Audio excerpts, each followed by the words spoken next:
Shalom Bapak Ibu Saudara, jumpa lagi dengan saya Agus Widodo.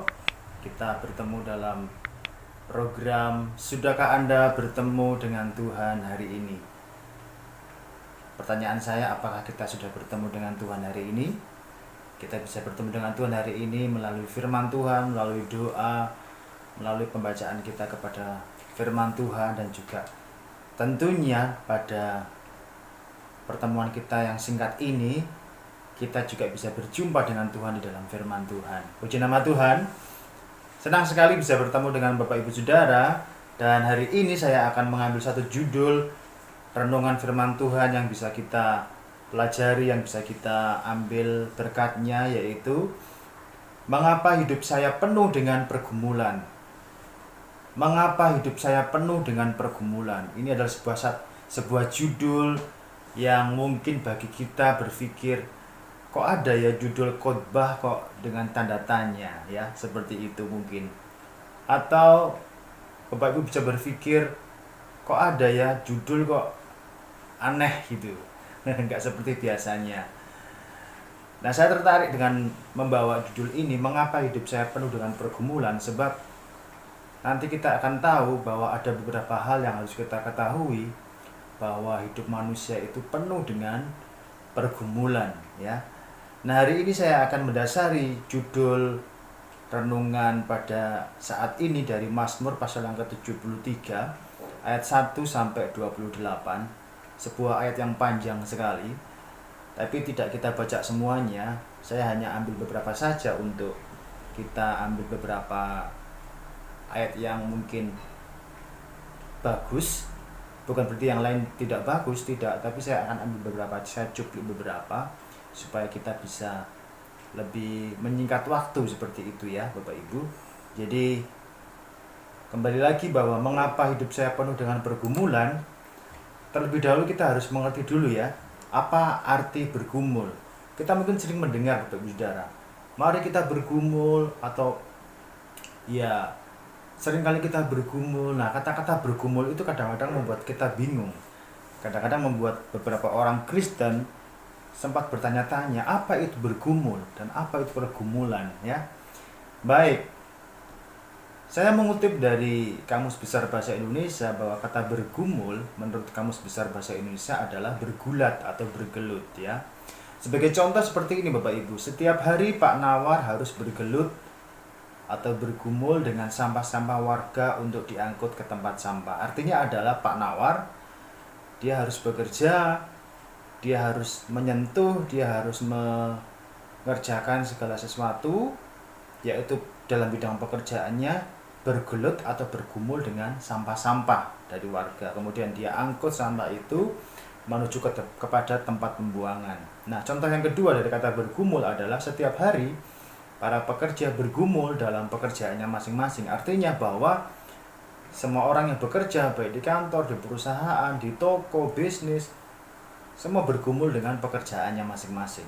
Kalau dia karyawan, maka dia bergumul dengan apa yang menjadi tanggung jawabnya.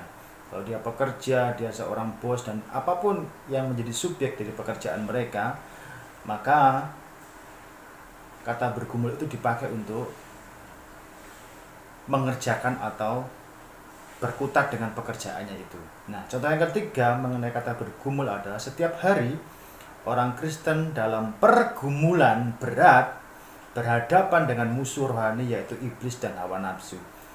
Jadi pergumulan orang Kristen itu setiap hari berhadapan dengan iblis sebagai musuh rohani dan juga hawa nafsu. Ini yang menjadi musuh ya, musuh dari orang Kristen. Bagaimana orang Kristen harus merespon, bertindak dengan baik, bertindak dengan hati-hati.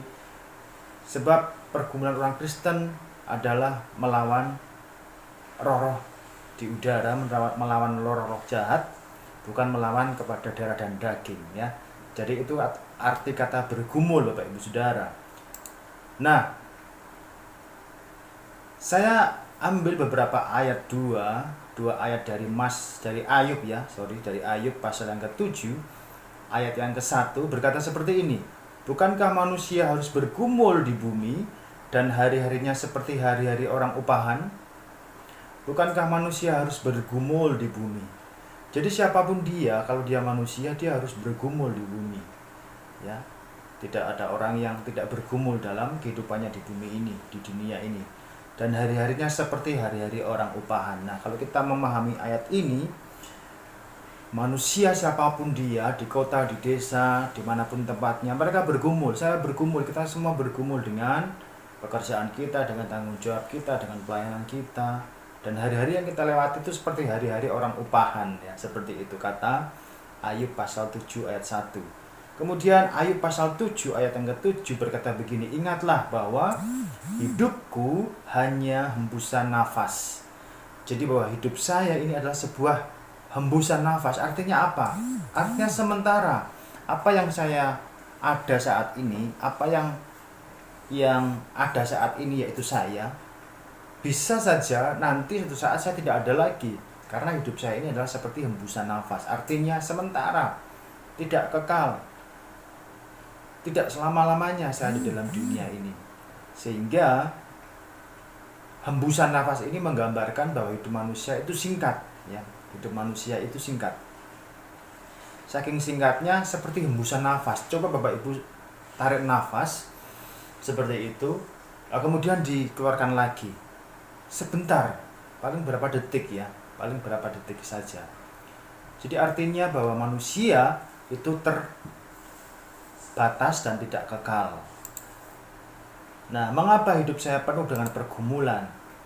Kita kembali kepada pokok pembicaraan kita di dalam Mazmur pasal yang ke-73.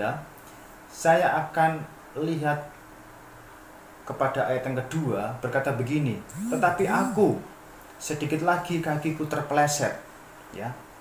Tetapi aku sedikit lagi kakiku terpeleset. Siapa yang bilang begini? Dia adalah Daud. Pada ayat 1, Bapak Ibu Saudara, pada ayat 1, Daud melihat bahwa Allah itu baik, ya. Bahwa Allah itu baik. Allah baik kepada orang yang suci hatinya, Allah baik kepada orang yang tulus hatinya. Dan ketika dia melihat orang dunia, orang yang tidak kenal Tuhan, orang yang tidak di dalam Kristus, bisa saja mereka hidupnya tidak seperti menjadi orang yang baik. Sama seperti standar orang Kristen. Sementara orang Kristen harus hidup kudus, hidup suci, iya toh, kemudian harus taat kepada firman Tuhan. Nah, pada ayat yang kedua, Daud tiba-tiba hampir saja, sedikit lagi, artinya bukan berarti Daud terus jatuh, tidak. Tapi hampir saja kakiku terpeleset. Artinya apa? Hampir saja dia jatuh. Jatuh melihat apa? Melihat betapa enaknya orang-orang yang tidak di dalam Tuhan, yang tidak di dalam Kristus. Enak sekali mereka. Ya, Daud melihat betapa enaknya kehidupan orang-orang percaya, orang-orang yang tidak percaya kepada Tuhan. Jadi mengapa saya harus bergumul dalam dunia ini? Yang pertama adalah sebab hidup ini adalah perjuangan iman. Sebab hidup ini adalah perjuangan iman. Jadi hidup saya ini adalah sebuah perjuangan. Perjuangan apa? Perjuangan iman, Bapak Ibu Saudara. Kita harus hati-hati supaya kita tidak terpengaruh, ya, terpengaruh dengan kita melihat keadaan sekitar kita, kita melihat orang lain, lalu membuat kita jadi lemah. Jadi kendor semangat kita untuk melayani Tuhan. Jadi kendor semangat kita untuk menjadi anak-anak Tuhan. Jadi kendor semangat kita untuk menjadi orang Kristen yang baik, yang taat kepada firman Tuhan. Karena apa? Daud sendiri mengalami hampir saja sedikit lagi kakiku terpeleset. Ketika dia memahami bahwa Allah itu baik, pada ayat yang ke-1, kemudian dia lompat kepada ayat yang ke-3, dia bandingkan dengan keadaan orang-orang yang tidak kenal Tuhan. Sepertinya kok mereka lebih enak daripada orang Kristen, daripada Daud sendiri, ya. Tapi puji Tuhan, Daud tidak terpeleset, Daud tidak sampai jatuh, tapi hampir saja. Itu artinya adalah nyaris saja dia jatuh, terpengaruh dengan orang dunia, artinya terpengaruh dengan orang yang tidak percaya sama Kristus. Sebab hidup ini adalah perjuangan iman. Jadi saya berjuang, saya memperjuangkan iman saya ini supaya iman saya itu tidak luntur, tidak kendor, dan iman saya itu tidak hilang kepada Tuhan. Hanya karena saya melihat keadaan dunia ini, saya melihat orang lain yang tidak percaya Tuhan. Jangan-jangan saya bisa jatuh oleh karena mereka. Jangan-jangan saya ikut dengan mereka. Padahal firman Tuhan berkata, mari kita menjadi orang-orang yang kudus, yang baik. Jadi yang pertama Bapak Ibu Saudara, mengapa kita harus bergumul dalam hidup ini? Sebab hidup ini adalah perjuangan iman. Pertahankan iman kita Bapak Ibu Saudara. Jangan sampai iman kita itu gugur. Jangan sampai iman kita itu dikalahkan oleh keadaan dunia ini. Jangan sampai iman kita menjadi lemah. Tapi justru kita berjuang supaya iman kita semakin meningkat dan menjadi sempurna di dalam Tuhan. Bukankah Allah berkata, nanti ketika aku datang ke dalam dunia ini, akankah aku menjumpai iman di antara kamu? Artinya bahwa orang Kristen, orang percaya kepada Tuhan, hari-hari ini menghadapi tantangan iman yang begitu berat. Tantangan iman itu begitu berat sehingga membuat orang Kristen diperhadapkan kepada pilihan, mau kalah atau mau menang. Sekali lagi, hidup ini adalah perjuangan iman. Kalau iman kita itu tidak kita perjuangkan dengan sebaik-baiknya, kalau kita tidak berjuang dengan sebaik-baiknya, iman itu bisa kalah. Banyak orang yang gugur imannya, banyak orang yang kandas imannya. Oleh karena apa? Oleh karena tertarik dengan dunia ini, sehingga bukan saja terpleset, tapi sudah jatuh. Artinya sudah hilang. Imannya sudah hilang dan tidak lagi menjadi seperti anak-anak Tuhan, ya, tidak menjadi seperti orang Kristen. Dan ini sangat berbahaya sekali, sangat disayangkan sekali. Ada begitu banyak orang Kristen yang dari kecil dididik oleh gereja, oleh hamba Tuhan. Ada orang Kristen yang dididik dari kecil, kemudian dari remaja, dari pemuda, kemudian mereka menikah, lalu setelah mereka menikah mendapatkan jodoh dari orang-orang yang tidak seiman. Dan ini kejadian ini begitu banyak sehingga iman sudah hilang. Iman ditukarkan dengan dunia ini. Dan saya melihat hal itu banyak terjadi, ya, banyak terjadi. Nah, doa kita supaya jangan sampai ada anak-anak Tuhan yang mendapatkan jodoh yang tidak seimbang, yang tidak seiman. Atau kita juga berdoa supaya iman kita juga jangan digugurkan. Kita juga berdoa supaya iman dari saudara-saudara kita, iman dari teman-teman kita tidak luntur, tapi sungguh-sungguh berjuang supaya iman itu tidak dikalahkan oleh dunia ini.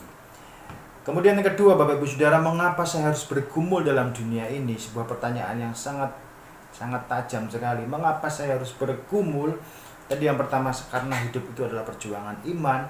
Yang kedua ini adalah kita harus sadar bahwa tujuan kita adalah surga. Ya, tujuan kita adalah surga. Jadi karena saya punya tujuan yang jelas, yaitu surga, di sana saya akan berada bersama-sama dengan saudara-saudara seiman saya yang lain, bersama-sama dengan anak, dengan istri, dengan ayah, dengan ibu, dengan kakek, dengan nenek, dengan keluarga besar, dan semua orang Kristen, semua anak-anak Tuhan. Di sanalah tempatnya saya akan berada. Maka selama saya di dunia ini, saya bergumul sampai aku masuk ke tempat kudus Allah. Itu di dalam Mazmur pasal 73 ayat yang ke-17, ya. Sampai aku masuk ke tempat kudus Allah. Jadi ada suatu proses perjalanan dari titik nol sampai kepada sana, di surga sana, ya. Dari titik nol kita menuju ke sana, Bapak Ibu Saudara. Tujuan kita jelas. Apakah sia-sia menjadi orang percaya yang hidup kudus? Ini pertanyaannya, Bapak Ibu Saudara. Apakah kita merasa sia-sia sementara kita bergumul dalam dunia ini? Kita harus menjaga kekudusan. Apakah itu sia-sia? Apakah sia-sia menjadi orang Kristen yang sungguh-sungguh takut Tuhan? Apakah itu sia-sia? Tidak, nilainya itu tidak rendah, tapi bernilai kekal. Kekudusan, takut akan Tuhan, itu menjadi sebuah pergumulan kita yang harus kita perhatikan dengan sungguh-sungguh selama kita hidup dalam dunia ini. Karena apa? Semua itu tidak sia-sia, karena tujuan kita nanti di sana Bapak Ibu Saudara, di surga sana. Selama kita masih dalam dunia ini, kita menjadi orang Kristen yang sungguh-sungguh takut akan Tuhan, sungguh-sungguh orang percaya yang hidup kudus, tidak sama seperti orang dunia. Kita harus sadar Bapak Ibu Saudara bahwa hidup ini nantinya bersama dengan Allah dalam kekekalan, ya, dalam kekekalan. Artinya kekekalan itu adalah selama-lamanya, tidak terbatas oleh waktu, tidak terbatas oleh masa, tapi selama-lamanya. Bukankah itu luar biasa? Kalau kita memahami ayat itu, kalau kita memahami statement ini bahwa kita nanti di sana selama-lamanya dalam kekekalan, bukankah ini membuat kita berbahagia Bapak Ibu Saudara? Bukankah membuat kita menjadi sangat penuh dengan pengharapan, berbahagia, karena kita memiliki tujuan yang mulia, itu kita bertemu dengan Tuhan di dalam kerajaan surga. Oleh sebab itu, karena nanti kita ke sana Bapak Saudara, maka kuatkan dan teguhkan hati saya, hati Anda dalam pergumulan kita setiap hari, ya. Kuatkan dan teguhkan, jangan sampai kita lemah. Jangan sampai kita lemah. Kemudian mengapa saya harus bergumul dalam dunia ini? Yang ketiga jawabannya adalah sebab ketika dalam pergumulan Allah menyertai kita. Mazmur 73 ayat 23 sampai 24. Engkau memegang tanganku, Engkau menuntun aku, mengangkat aku dalam kemuliaan. Luar biasa. Siapa yang memegang tangan saya? Siapa yang memegang tangan saudara Bapak Ibu? Siapa yang menuntun kita? Siapa yang mengangkat kita? Bukan manusia, bukan siapapun di dunia ini, tapi Tuhan. Engkau memegang tangan kananku, Engkau menuntun aku, Engkau mengangkat aku. Siapa yang melakukan ini? Dia adalah Tuhan. Jadi selama kita bergumul dalam dunia ini, jangan takut bahwa Allah itu menyertai kita. Dia memegang tangan kita, Dia menuntun kita, Dia mengangkat kita. Bahkan Dia mengangkat kita di dalam kemuliaannya. Itu luar biasa sekali Bapak Ibu Saudara. Sangat luar biasa sekali. Dan ketika saya memahami ini, saya diberkati oleh Tuhan. Karena ternyata tidak sia-sia ketika saya bergumul dalam dunia ini. Siapa yang tidak bergumul dalam dunia ini Bapak Ibu? Orang bisa sawang sinawang, ya, itu istilah bahasa Jawa, ya. Sawang sinawang itu artinya kita melihat orang lain itu kelihatannya kok enak, ya, kok senang hidupnya, tapi kita tidak tahu sebenarnya dia memiliki pergumulan. Jadi pertanyaannya, apakah manusia itu tidak punya pergumulan? Mustahil. Siapapun, dimanapun, manusia memiliki pergumulan yang tentunya berbeda-beda. Tapi pergumulan itu membuat dia menjadi susah, menjadi sedih, ya, menjadi sedih. Tetapi Bapak Ibu Saudara, kita sebagai orang-orang Kristen, sebagai anak-anak Tuhan, yakinlah bahwa dalam setiap pergumulan kita, apa yang kita pergumulkan hari-hari ini, entah itu pergumulan hidup, pergumulan keluarga, apapun itu Bapak Ibu Saudara, ingat bahwa Tuhan itu memegang tangan kita, Dia menuntun kita, dan Dia mengangkat kita dalam kemuliaannya. Itu janji yang luar biasa sekali, ya. Firman Tuhan mengangkat kita Bapak Ibu Saudara. Kita jadi ingat pada waktu umat Israel di padang gurun. Bayangkan di padang gurun itu panas suasananya, tidak ada air. Saya membayangkan padang gurun itu panas, dataran yang panas, bahkan tanahnya itu juga panas. Rasanya itu sudah nggak enak sekali hidup di dalam padang gurun itu.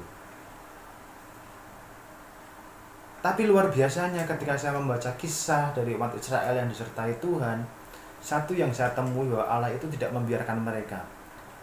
Ada tiang awan, ada tiang api yang menyertai mereka. Dan saya percaya Bapak Ibu bahwa Allah yang menyertai umat Israel di perjanjian lama dalam peristiwa orang Israel, Dia pun Allah yang sama yang juga akan memelihara saya, yang juga akan memelihara Bapak Ibu Saudara di dalam setiap pergumulan kita. Kita tidak sendiri. tapi ada Tuhan yang menyertai kita. Nah, kalau kita melihat orang dunia, orang yang tidak percaya Tuhan, mereka tidak mempunyai pengharapan, mereka tidak memiliki jalan. Hanya Tuhan saja yang menjadi jalan. Hanya Tuhan saja yang menjadi pengharapan bagi orang-orang yang sungguh-sungguh berharap kepadanya. Makanya tidak heran ketika orang dunia menemui, orang-orang yang tidak percaya Kristus menemui permasalahan yang berat, pergumulan yang berat, mereka bisa saja ambil jalan pintas, mengambil jalan yang tidak baik, yang menyengsarakan diri sendiri, dan itu banyak sekali. Dan Bapak Ibu bisa temui hal itu di sekitar Bapak Ibu Saudara ya, atau saudara membaca koran, media massa, ada banyak orang-orang yang putus asa dalam pergumulan, kemudian mengakhiri hidupnya, kemudian mengambil jalan yang tidak baik dan lain sebagainya. Kita melihat di sana tidak ada pengharapan. Tetapi saya dan Bapak Ibu Saudara, jangan takut dalam pergumulan kita dalam dunia ini. Selama kita masih dalam dunia ini, kita penuh dengan pergumulan. Tetapi ingat, Tuhan menyertai kita. Jadi 3 hal dalam kesempatan yang indah ini saya sampaikan kepada kita, bahwa mengapa saya harus bergumul dalam hidup saya di dalam dunia ini. Yang pertama, sebab hidup itu adalah perjuangan iman. Yang kedua, sebab kita harus sadar bahwa kita memiliki tujuan, yaitu surga. Jadi tidak apa-apa bergumul dalam dunia ini, tetap kuatkan dan tabah hati kita. Yang ketiga, sebab hidup kita ketika dalam pergumulan, Allah menyertai kita. 3 hal yang menjadi berkat buat kita Bapak Ibu Saudara dalam pertemuan yang indah ini. Semoga menjadi berkat bagi kita. Puji nama Tuhan, selamat berkarya. Selamat berkarya, Tuhan Yesus Kristus memberkati kita semua. Amin.